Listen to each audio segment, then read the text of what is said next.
සුබෝදෑසනක් මාධ්‍යවේදී සියලු දෙනාටම අද රජයේ විධායක නිලධාරී ඒකාබද්ධ කමිටුව හැටියට මේ මාධ්‍ය සාකච්ඡාව පවත්වන්නේ පහුගිය 7 වෙනිදා ගරු ජනාධිපතිතුමා විසින් පාර්ලිමේන්තුවට ඉදිරිපත් කරන ලද අයවැය යෝජනාවලිය හරහා ඉදිරි අවුරුද්දට රජය විසින් සැලසුම් කරලා තියෙන වැඩපිළිවෙල සම්බන්ධයෙන් සහ රජයේ විධායක නිලධාරී ඒකාබද්ධ කමිටුව විසින් පහුගිය අගෝස්තු මාසයේ රජයට බාර දුන්න යෝජනාවලිය සම්බන්ධයෙන් කරුණු දැක්වීමට විශේෂයෙන්ම අපි මේ වෙලාවේ මතක් කරන්න ඕනේ රජයේ විධායක නිලධාරී ඒකාබද්ධ කමිටුව විදිහට මේ අවස්ථාවේ අපේ ලංකාවේ සියලුම දීප්තියාප්ත සේවාවන් විධායක ශ්‍රේණියට අයිති දීප්තියාප්ත සේවාවන් සහ සමාන්තර දෙපාර්තමේන්තුගත සේවාවන් 18ක් අපි නියෝජනය වෙනවා. විශේෂයෙන්ම රාජ්‍ය සේවා ඉංජිනේරු සංගමය, ඒ වගේම අධ්‍යාපන පරිපාලන සේවා සංගමය, ඒ වගේම ගුරු අධ්‍යාපනඥ සේවා සංගමය, තොරතුරු තාක්ෂණ නිලධාරීන්ගේ සේවා සංගමය, ඒ වගේම කාර්මික අධ්‍යාපන සේවා සංගමය, ඊළඟට විද්‍යාත්මක රජයේ විද්‍යාත්මක සේවාව, ඒ වගේම ආයුර්වේද වෛද්‍යවරුන්ගේ සංගමය, ඊළඟට ක්‍රම සම්පාදන සේවා සංගමය, ගණකාධිකාරී සේවා සංගමය, ඊළඟ මිනින්දෝරු සේවා සංගමය, කම්කරු දෙපාර්තමේන්තු නිලධාරීන්ගේ සංගමය, ඒ වගේම පසුවෛද්‍ය නිලධාරීන්ගේ සංගමය, තැපැල් නිලධාරීන්ගේ සංගමය සහ පසුවෛද්‍ය කෘෂිකර්ම නිලධාරීන්ගේ සංගමය, ඊට අමතරව දේශීය ආදායම් උත්ති සමිති විදියට මේ සංවිධානය නියෝජනය වෙනවා.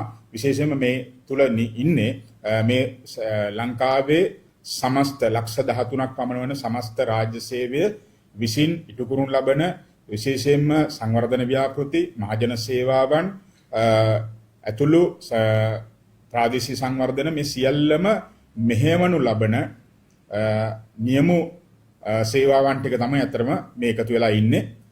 එය තමයි මේ රටේ රාජ්‍ය විසින් ගනු ලබන රාජ්‍ය ප්‍රතිපත්තිමය තීන්දුව తీරන සියලුම අමාත්‍යාංශ දෙපාර්තමේන්තු කමිෂන් සභා මේ සියල්ල හරහා ක්‍රියාත්මක වෙන්නේ පහළට මේ නිලධාරීන්ගේ අතින්. ඒතකොට ඒ අය තමයි අතරම අපි දීර්ඝ කාලයක් අධ්‍යයනය කළා තමයි පසුගිය අගෝස්තු මාසයේ ගරු ජනාධිපතිතුමාටත් රාජ්‍ය පරිපාලන ඇමතිතුමාටත් ඊළඟට මුදල් අමාත්‍යාංශ ලේකම්තුමාට ජනාධිපති ලේකම්තුමාට ඒ වගේම ආර්ථික සංවර්ධන නියෝජ්‍ය ඇමතිතුමා ඇතුළු රජයට මේ යෝජනාවලිය අපි ඉදිරිපත් කරේ. මොකද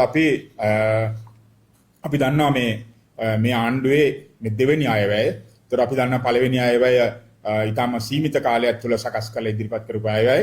නමුත් මේ දෙවෙනි අය අපි දකිනවා ඉදිරියේ බොහෝ සැලසුම් සකස් කළා වසරකට අධික කාලයක් වසරක කාලයක් පමණ අධ්‍යයනය කළා මේ රටේ ශේෂ්ත්‍රයන් හඳුනගෙන ඉදිරිපත් කරපු අයවැයක් විදිහට අපි මේක දකින්නේ. ඒ නිසා අපි යෝජනාවලියක් බාර දුන්නේ ඇත්තටම තවදුරටත් මේ රටේ රාජ්‍ය සේවය තුළ ප්‍රමාද කරන්න බැරි අත්‍යවශ්‍යම සිදු කළ යුතු සංශෝධනයන් වෙනස්කම් සහ අලුතෙන් කළ යුතු දේ සම්බන්ධයෙන් රජයට කරුණු ඉදිරිපත් කිරීමට. මොකද අපි දකිනවා මේ රටේ රාජ්‍ය සේවය තමයි අතරම මේ රටේ සියලු කාර්යයන්හි ඉදිරියෙන් ඉන්නේ. මොකද අපි දකිනවා රාජ්‍ය සේවය සම්බන්ධයෙන් යම් චෝදනා තියෙනවා, විවේචන තියෙනවා, රාජ්‍ය සේවයේ යම් තාක් දුරට අකාර්යක්ෂමයි කියලා චෝදනා තියෙනවා. ඉතින් මේ සේවා සම්බන්ධයෙන් අපි දකිනවා කරුණු දෙපැත්තක් තියෙනවා. මොකද හේතුව මේක රාජ්‍ය සේවය කියන්නේ දේශපාලන අධිකාරියත් එක්ක පහළට ක්‍රියාත්මක වෙන දෙයක්. රජයේ ගන්න ප්‍රතිපත්ති අමාත්‍ය මණ්ඩලය සහ පාර්ලිමේන්තුව ගන්න ප්‍රතිපත්තිමය තීන්දුව తీරන තමයි අතරම රාජ්‍ය සේවය හරහා අමාත්‍යංශ හරහා ක්‍රියාත්මක වෙන්නේ. ඒකට පහුගිය කාලය තුල මේ සේවාවන් විශාල සංඛ්‍යාවක් වෙන්වෙන් වශයෙන් තමන්ගේ පවරුන් රාජකාරියන් කරගෙන යනකොට අර එකම තැනකින් ඒ අවශ්‍ය විදිහට ප්‍රතිපත්තිමය තීරණ අරගෙන ස්වාධීනව කටයුතු නොකිරීමේ ප්‍රශ්න නිසා රාජ්‍ය සේවය තුළ ගැටලු ගණනාවක් පෞද්ගලික කාලේ ඇති වුණා. ඒ නිසා තමයි මේ අත්දැකීම තමයි අපි කිව්වේ මේ රාජ්‍ය සේවය ඉස්සරහට ගත්තොත් විතරයි රාජ්‍ය සේවය ක්‍රියාත්මක කරද්දී විතරයි මේ රටේ ඉදිරි වැඩපිළිවෙලක් ඉස්සරහට සාර්ථකව ගෙනියන්න පුළුවන්. මොකද අපි මොනතරම් රාජ්‍ය සේවය සම්බන්ධව විවේචන කරත් අපි දන්නවා රටේ විවසනයකදී අපි දන්නා සුනාමි වෙලාවේදී ගංවතුරු තත්ත්වයකදී නායයාමකදී ඇතුළු මේනාම විශේෂණ තත්ත්වයේ කොවිඩ් තත්ත්වයේදී රට යථා තත්ත්වයට කෙටි කාලයකදී ගේන්න පුළුවන් උනේ මේ රාජ්‍ය සේවය නිසා. ඉතින් මේ නිසා අපි මොකද රාජ්‍ය සේවයට එන්නේ විශේෂයෙන් විධායක සේවාවන්ට දීපයාත්ත සහ සමාන්තර විධායක සේවාවට එන්නේ මේ රටේ ජාතික විශ්වවිද්‍යාල පද්ධතියෙන් බිහිවන හොඳම උපාධිධාරී මානව සම්පත තමයි මේ තැන් වලට එන්නේ. ඒක විවිධ සේවාවන් වශයෙන් ගත්තත් මෙතෙන්ට එන්නේ. ඉතින් ඒ නිසා ඒ අයගේ දීර්ඝකාලීන අත්දැකීම් එක තමයි අපි මේ යෝජනා කරේ. අපි පැහැදිලිවම රජයට මේ අයවැය තුළින් ප්‍රවේශයක් ගන්න කියලා යෝජනාවක් දුන්නා.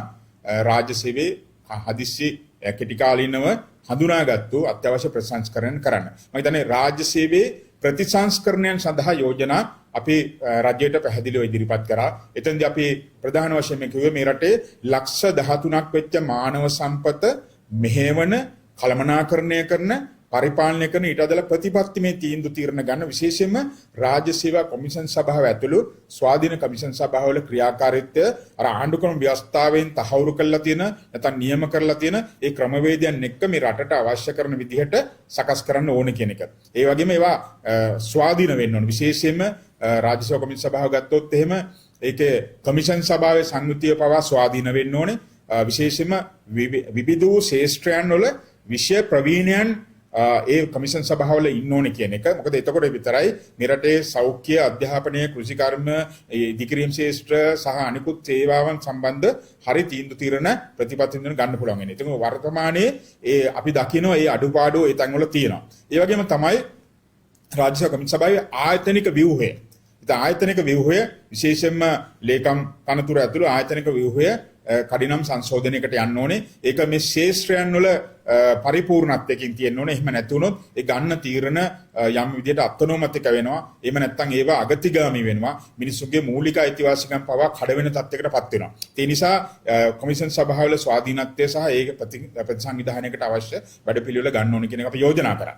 ඒ වගේම අපි කිව්වා මේ රටේ සේවක සංඛ්‍යා හඳුනාගන්න විශේෂයෙන්ම මේ සේවක සංඛ්‍යාව කොපමණ ප්‍රමාණයක් මේ රටට අවශ්‍යද මොන මොන ශේෂ්ත්‍රවල මොන වගේ තනතුරු අවශ්‍යද කියන එක තීරණය කිරීමත් විශේෂයෙන්ම ඒ සම්බන්ධ ඇගීමක් work evaluation කියන එක සිදු කිරීම වගේ කාර්යයන් සිදු කරන ලබන්නේ කළමනාකරණ සේවා දෙපාර්තමේන්තුව. නමුත් වර්තමානයේ මේ කළමනාකරණ සේවා දෙපාර්තමේන්තුවේ විෂය ප්‍රවීණයෝ නොමැති වීම නිසා මේ රටේ විශාල වශයෙන් ගැටලු ඇති වෙලා තියෙනවා. ඒ නිසා කළමනාකරණ සේවා දෙපාර්තමේන්තුව වගේ තැනක් මොකද රාජ්‍යයක් ඉස්සරහට යන්න ඒක අනිවාර්යයෙන් මුදල් අමාත්‍යාංශය තුළ තියෙන්නේ ජනාධිපතිතුමා යටතේ තියෙන්නේ. ඒ නිසා එහි අත්‍යවශ්‍ය ප්‍රතිසංවිධානයන් වෙන්න ඕනේ කියන එක අපි යෝජනා කරා. මෙන්න මේ වගේ අපි යෝජනා ගණනාවක් රජයට රාජ්‍ය සේවා ප්‍රතිසංස්කරණ සම්බන්ධයෙන් අතරම ඉදිරිපත් කරා.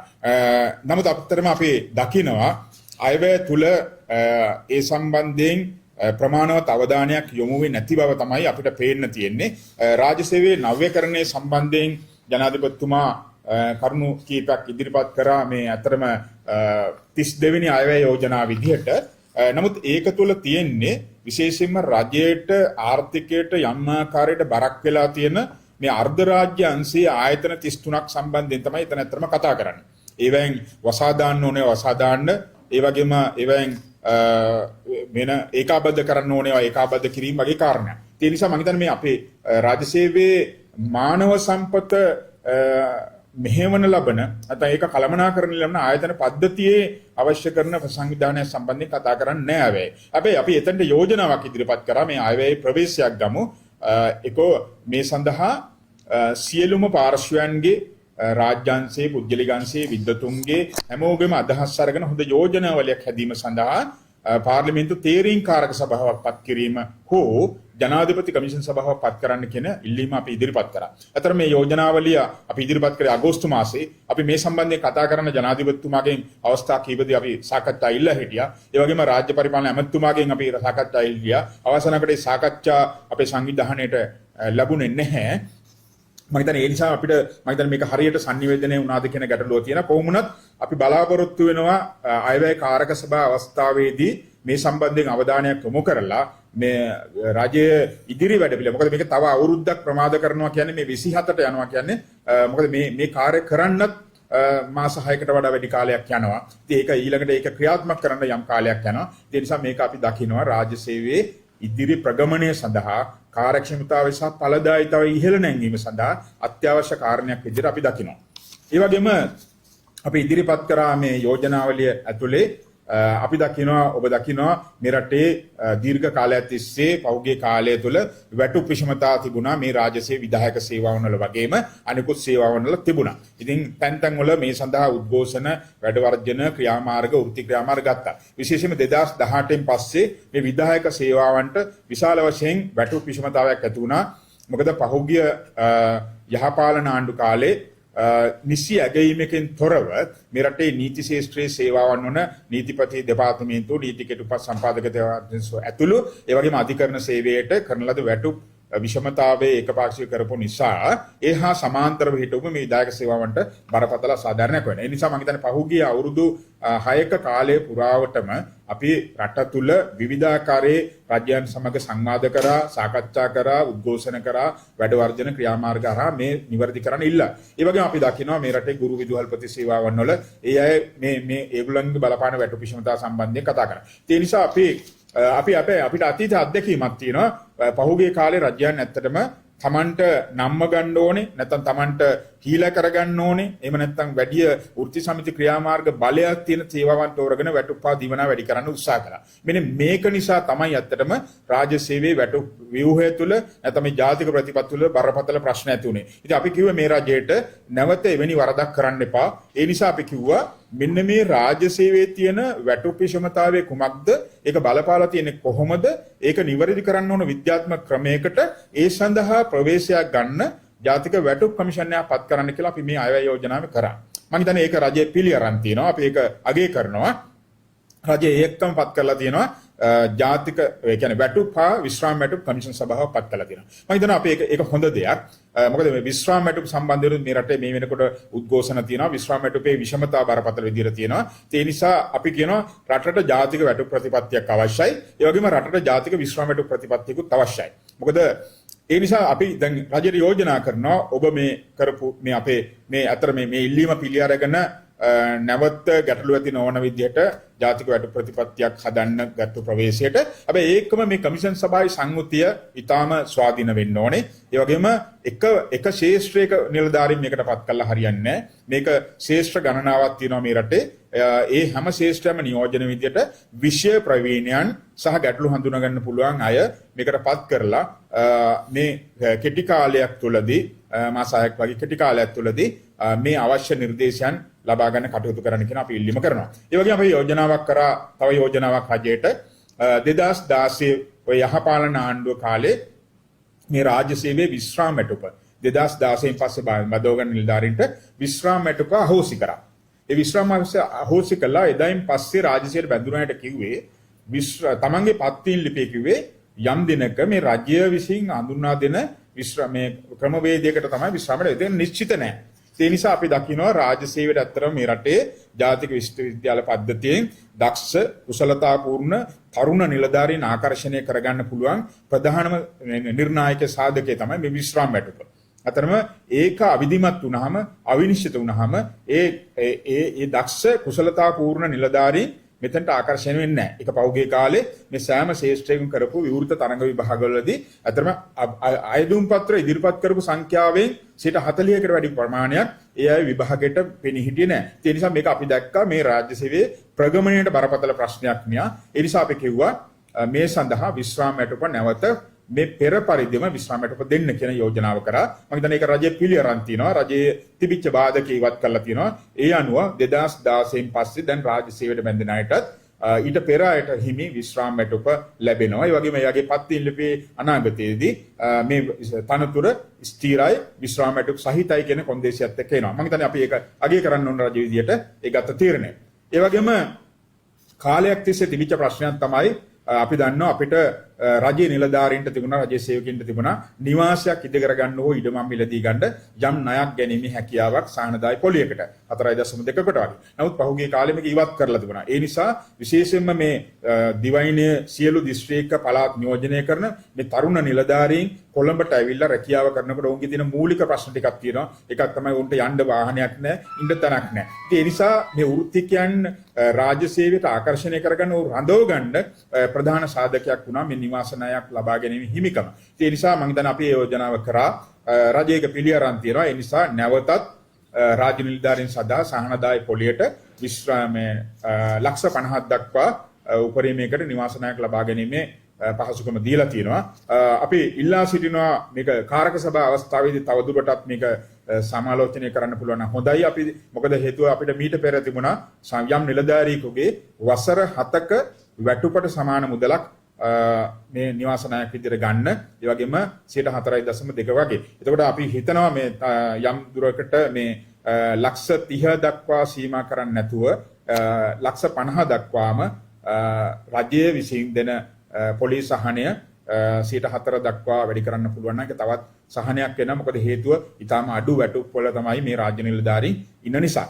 ඒ වගේම අපි කිව්වා රාජ්‍ය නිලධාරීන්ට මේ රාජ්‍ය සේවකයන්ට තියෙන ලොකුම ප්‍රශ්නයක් තමයි Tamanට ලැබෙන වැටුපෙන් වැඩි ප්‍රමාණයක් යන්නේ සෞඛ්‍ය සහ අධ්‍යාපන වැඩ කටයුතු වලට. ඒතර සෞඛ්‍යයට යන ලොකු ප්‍රශ්නයක් නිසා අපි ගොමේ අග්‍රහාර යෝජනා ක්‍රමය කාලයකින් මේක යථාවත් කරලා නැහැ. මේ ප්‍රතිලාභ ඉහළ නංවලා නැති නිසා අපි කිව්වා මේ අග්‍රහාර ප්‍රතිලාභය වැඩි කරන්න කියලා. අපි ඒකට උදාහරණ වශයෙන් දුන්නේ අපි දන්නවා අග්‍රහාර යෝජනා ක්‍රමයේ ක්‍රියාත්මක කරන ආයතනයේ මූල්‍ය තත්ත්ව ප්‍රකාශනයත් එක්ක අපි ඉදිරිපත් කරා. ඒගොල්ලන්ගේ අතරම අපි අල්ලුවාම 2023 දී මේ අග්‍රහාර ක්‍රියාත්මක කරන ආයතනයේ සමස්ත ආදායම රුපියල් මිලියන 27409ක්. නමුත් ඒ අවුරුද්දේ සියලු ආකාරයේ ප්‍රතිලාභ ගෙවීම සඳහා අතරම වියදම් කරලා තිබුණේ මිලියන 11575. ඒකට අපි දකිනවා අතිරික්තයක් සර්ප්ලස් එකක් නැත්නම් ඒකේ ලාභයක් උපයලා තියෙනවා මිලියන 11500කට වඩා වැඩි. ඒ නිසා අපි හිතනවා තවදුරටත් මේ ප්‍රතිලාභ වැඩි කරන්න පුළුවන් කියලා. මොකද දැනට රාජ්‍ය නිලධාරියෙකුගේ ඇස් කණ්ණාඩියක් ගන්න දෙන්නේ රුපියල් 5000යි. අපි දකිනවා ඇත්තටම ෆ්‍රේම් එකක කැල්ලක්වත් ගන්න බෑ මේ වෙළඳවල වටිනාකමත් එක්ක. ඒ නිසා ඒ වගේම පෞද්ගලික රෝහලක නිවාසික ප්‍රතිකාර ගන්නවා නම් දිනකට දෙන කාමර ගාස්තු රුපියල් 8000ක් වගේ ප්‍රමාණයක් මම කිව්වේ මේ ඉහළම ප්‍රතිලාභ ස්කීම් එක තුල. ඒ නිසා ඒවා අදට ගැලපෙන නිසා වැඩි කරන්න කියලා අපි යෝජනා කරලා තියෙනවා. හැබැයි අපි දකිනවා මේ යෝජනාව තුල රජය ඉදිරිපත් කරලා තියෙනවා මෙන්න මෙහිම දෙයක් භාණ්ඩාගාරයේ මම හිතන්නේ මේක සකස් කරනකොට දැනට අය කරනු ලබන දායකත්ව මුදල වැඩි කිරීමක් මෙතන යෝජනා කරලා තියෙනවා. උදාහරණ වශයෙන් රුපියල් 600කට දෙන රන් කියන යෝජනා ක්‍රමයේ තව රුපියල් 150ක් එකතු කරලා 750ක් කරන්නත් රුපියල් 200 යෝජනා ක්‍රමයේ රුපියල් 350ක් කරන්නත් යෝජනා කරලා තියෙනවා. හැබැයි ප්‍රතිලාභ ඉහළ නැංවීමක් ගැන මෙතන කතා කරන්නේ නැහැ. ඒ නිසා මම හිතන්නේ කාරක සභා අවස්ථාවේදී අපි යොමු කරන්න කියලා ඉල්ලනවා. මොකද ඇත්තටම මේ ආයතනයේ රක්ෂණ භාර අරමුදල ඇත්තටම තියෙන රජ්‍ය නිලධාරීන්ගේ සෞඛ්‍ය අග්‍රහාර පවත්වාගෙන යන්න. නමුත් පහුගිය කාලේ මේ ආයතනයේ විසින් වෙන වෙන රක්ෂණ යෝජනා ක්‍රම සකස් කරලා ක්‍රියාත්මක කරන්න යාම තුළ මම හිතන්නේ ඒගොල්ලෝ යම් ගැටලුවකට මුහුණ දීලා තියෙනවා. ඒ නිසා ඒ අංශ විශේෂ ජීවිත රක්ෂණ අනිකුත් රක්ෂණ අංශ යම් පාඩු ලබන තත්ත්වයක් උදා වෙලා තියෙනවා. ඉතින් ඒක පියවන්න රාජ්‍ය නිලධාරීන්ගේ දායකත්ව මුදල වැඩි කිරීම සම්බන්ධයෙන් අපේ එකඟතාවයක් නැහැ. මොකද හේතුව රක්ෂණ භාර අරමුදලේ කළමනාකාරීත්වයේ තියෙන දුර්වලතා මත එයාලා ගෙනියන්න ඕන වැඩපිළිවෙල තුල වෙනත් රක්ෂණ ක්‍රම වලින් එන පාඩුව පියවීම සඳහා රාජ්‍ය නිලධාරී මේ ලක්ෂ 13න් දායකත්ව මුදල වැඩි කරලා ඒ පැත්ත යනවා නම් ඒක වැරදි. ඒ නිසා අපි කියන විශේෂයෙන්ම කෝක් කමිටුවට විගණකාධිපතිවරයාට අපි කියන පැහැදිලිවම මේ සම්බන්ධයෙන් කඩිනම් විමර්ශනයක් කරන්න. ඇයි මේ තත්ත්වය මෙහිම උද්ගත වුනේ කියන එක. මොකද හේතුව ඒ වගේ දැන් අපි දකිනවා ජනාධිපතිතුමා කිව්වා මේ පාඩු ලබන ආයතන වැඩක් කරන්නේ නැති ආයතන සේවාවක් නැති ආයතන සම්බන්ධ තීරණ ගන්න. ඒ නිසා මම හිතනවා රක්ෂණ භාර අරමුදල මෙතන මේ ආයතනය රාජ්‍ය නිලධාරීන්ගේ සෞඛ්‍ය රක්ෂණය සම්බන්ධයෙන් පමණක් අතරම ක්‍රියාත්මක වෙන්නේ. එහෙම නැත්නම් වෙන තැන් වලින් ඇති වෙන පාඩුදායක දේවල් වලට මේ නිලධාරීන්ට වග කියන්න බෑ. කොමුණත් ඒ සම්බන්ධයෙන් අපි විල්ලා සිටිනවා අයවැය කාරක සභා අවස්ථාවේදී ජනාධිපතිතුමා ඇතුළු රජයෙන් මේ සම්බන්ධ අවධානයක් යොමු කරන්න කියන කාරණය. ඒ වගේම අපි යෝජනා කරා තවත් කාරණයක්. මොකද මේ රාජ්‍ය සේවයේ මානව සම්පත මේ විවෘත තරඟ විභාග මතින් බඳව ගන්න මේ දක්ෂ මානව සම්පත අපි තවදුරටත් ප්‍රවර්ධනය සඳහා ජාත්‍යන්තර මට්ටමේ පුහුණු වීම අවශ්‍යයි.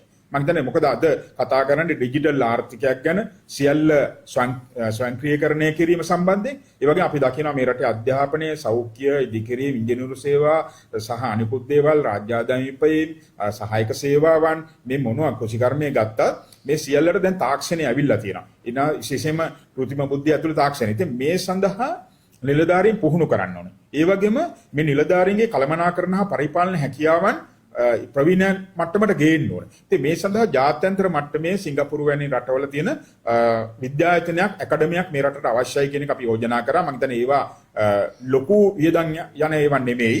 මොකද දැනට අපි දන්නවා හිටපු ජනාධිපතිවරුන්ගේ නිල නිවාස පවරගෙන තියෙනවා.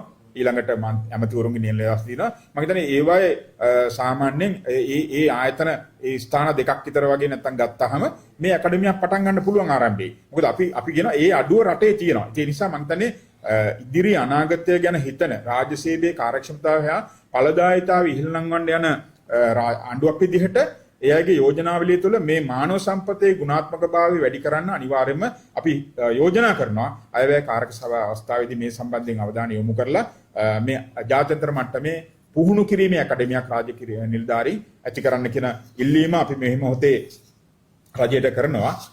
ඒ වගේම අපි අතරම යෝජනා කරා තව කරුණු කීපයක්. එකක් තමයි මේ විශේෂයෙන්ම දැන් අපි දකිනවා මේ රාජ්‍ය සේවයේ ගත්තොත් එහෙම වැටුප් මට්ටම් ගත්තොත් ඇත්තටම ලක්ෂ 13ක් වෙච්ච රාජ්‍ය සේවයෙන් ලක්ෂ 11ක වගේ ප්‍රමාණයක් ඉන්නේ මාසිකව ලබන වැටුප දරිද්‍රතා රේඛාවට වඩා අඩු වැටුපක් ලබන්නේ. ඒකට 2019 ගත්තොත් එහෙම අපි ආසන්න වශයෙන් මෙරටේ පවුලක 4 දෙනෙකුගේ පවුලක මාසික අවම ජීවන වියදම රුපියල් 27864ක් වුණා. ඒකට මේ වෙනකොට ජනහා සංඛ්‍යා ලේඛනයේ නිල මේ වලට අනුව ඒක 65936ක් දක්වා වැඩි වෙලා තියෙනවා. අද මේ රටේ දරිද්‍රතා රේඛාවේ අගය මාසිකව 65936යි. නමුත් මේ රටේ ලක්ෂ 11ක් පමණ රාජ්‍ය සේවකයන් ලබන වැටුප මීට වඩා බොහෝ අඩුයි. ආරම්භක වැටුප නැත්නම් නුපුහුණු කම්කරු කියන PL1 කියන වැටුප තියෙන රුපියල් 40000යි.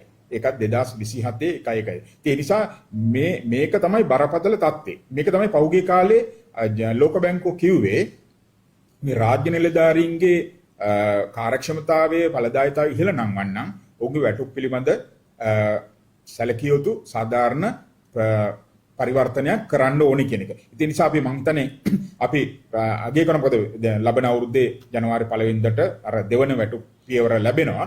ඒ වගේම වැටුප් කමිෂන් එක තුලදී මෙන්න මේ කාරණය විශේෂයෙන් ගන්න ඕන. හැබැයි මීට පෙර 9 2004 2004 ගත්තත් 97 ගත්තත් ඊළඟට 2006 2006 ගත්තත් 3 2016 ගත්තත් රාජ්‍ය සේවයේ වැටුප් නිර්මාණය කරනකොට පරිවර්තනය කරනකොට අර PL1 එහෙම නැත්නම් නුපුහුණු කම්කරු කියන වැටුප හැම වෙලාවෙම මාසික වැටුප නිල දරිද්‍රතා රේඛාවගේ අගයට සමාන්තරව හැදුවා. එක්ක පොඩ්ඩක් වැඩි වුණා, එහෙම නැත්නම් පොඩ්ඩක් අඩු වුණා. අපි ඒක අධ්‍යයනය කරොත් තියෙනවා. මොකද හේතුව රජය පිළිගන්නවා අවම වශයෙන් ජීවත් වෙන්න මේ වැටුප ඕනේ කියන කාරණය.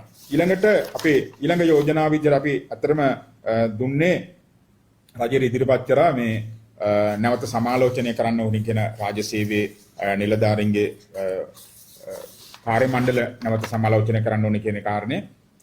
ඒ වගේම තමයි දැන් මේ ප්‍රශ්නයක් තියෙනවා රාජ්‍ය නිලධාරීන්ට ඇත්තටම දැන් මේ විධායක නිලධාරීන්ට අපි ඉල්ලලා පහුගිය කාලේ ප්‍රවාහන දීමනාවක්. මොකද මේ ප්‍රවාහන දීමනාවක් අවශ්‍යයි කියන කාරණේ කියන්නේ යම් ආකාරයකට මේ නිලධාරීන්ගේ කාර්යක්ෂමතාව වැඩි කරන්න ඒ අයට ප්‍රවාහන දීමනාවක් අවශ්‍යයි. මොකද මේ සාමාන්‍ය සති දෙකක නැත්තම් මාස භාගයක්වත් ජීවත් වෙන්න පුළුවන් වැටුපක් නෙමෙයි අත් වශයෙන්ම ලැබෙන්නේ. ඒ නිසා ප්‍රවාහන දීමනාවක අවශ්‍යතාවය තියෙනවා. මොකද එයාට සෞඛ්‍ය ප්‍රවාහනය ඔය කාරණා වලට තමයි වැඩි විදක් යන්නේ. හැබැයි අපි යෝජනාව ඒ සම්බන්ධයෙන් මම හිතන්නේ ගියවර අයවැයෙත් අයවැය යෝජනා අංක 8 විදිහට මේ කාරණේ සාකච්ඡා කරලා තිබුණා. රාජ්‍ය වියදම් අවම කිරීම කියන යටතේ මේ නිලධාරීන්ට තොරගත් මේ නිලධාරීන්ට ප්‍රවාහන දීමනාවක් ලබා දීම සම්බන්ධයෙන් කාරණේ. නමුත් මේ අයවැය තුලින් ඒක සැලකීමට ලක් කළා නැහැ. ඒ නිසා ඒක අපි දකිනවා ඒක අත්‍යවශ්‍ය කාරණයක් විදියට අපි යෝජනා කරනවා රජයට. මොකද හේතුව මේක සාධාරණ කාරණයක් කියන්නේ ඔබ දකින්න නැති ජනාධිපතිතුමා අයවැය ඉදිරිපත් කරනකොට කිව්වා මේ රටේ රාජ්‍ය සේවයේ වාහන අලුත් වැඩියා කරන්න පහුගිය වර්ෂය තුල බිලියන 25ක වගේ ප්‍රමාණයක් ගිහිලා තියෙනවා. ඒකට හේතුව තමයි මේ රාජ්‍ය ආයතන ඔක්කොගෙම තියෙන්නේ අවුරුදු 20කට වඩා පරණ වාහන.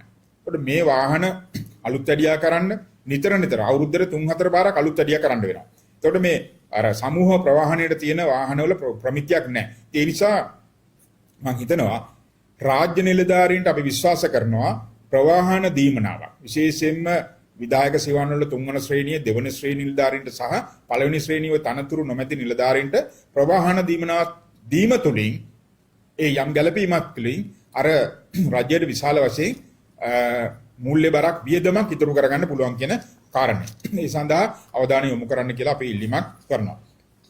ඒ වගේ තමයි අනිත් කාරණය රාජ්‍ය නිලධාරීන්ගේ වාහන ආනයන බලපත්‍රය සම්බන්ධ කාරණේ.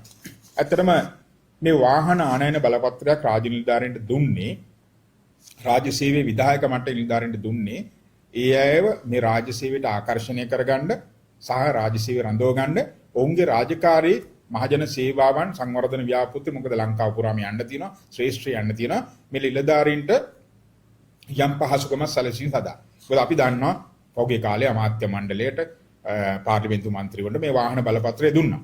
නමුත් මම හිතන්නේ ඒක දැන් 2019 පස්සේ මේ වාහන බලපත්‍ර ටික නිලධාරීන් ගාව තියෙනවා.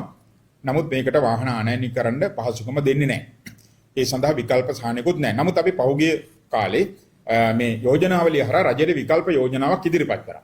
ඒ යෝජනාව තමයි දැන් රාජ්‍ය සේවයට ඇවිල්ලා පළමු වරට එක වාහන බලපත්‍රයක්වත් අරගෙන මේ පහසුකම ගත්තේ නැති වාහනයක් ගෙන්නන්න බැරි වෙච්ච නිලධාරීන් ඉන්නවා. ඒතර ඒගොල්ලන්ගේ ලොකු දුක් ගැනවිල්ලක් තියෙනවා.